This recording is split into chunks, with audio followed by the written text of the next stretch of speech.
Welcome to Penrose Learning, where we make understanding easy.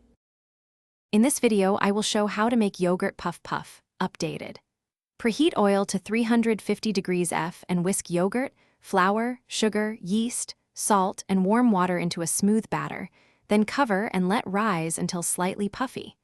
Keep batter thick but spoonable so dough holds shape in oil. Test oil with a small drop of batter to ensure it sizzles and browns in about 90 seconds. Combine activated yeast into the yogurt mixture and stir until smooth, scraping the bowl to incorporate every bit of flour. Cover the bowl with a clean towel and place it in a warm area for about 30 to 45 minutes so the batter becomes bubbly and slightly risen. The texture should be thick enough to hold a spoonful without spreading into a flat pancake when dropped into oil. If you're enjoying this guide, please subscribe and like. It really helps us make more helpful content for home cooks.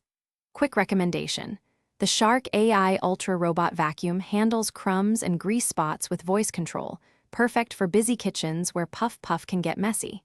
It saves time so you can focus on cooking and tasting. Check the description for the link and other deals. Now let's get back to the video. Heat oil to a steady 350 degrees F and test with a small batter drop before frying larger batches.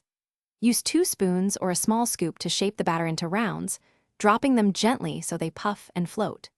Maintain oil temperature between batches and turn puffs to brown evenly on all sides, then remove to a rack or paper towels to drain excess oil before serving for a crisp exterior and soft, yogurt-rich interior. Thanks for watching. If this was helpful, leave a like and consider subscribing. See you next time.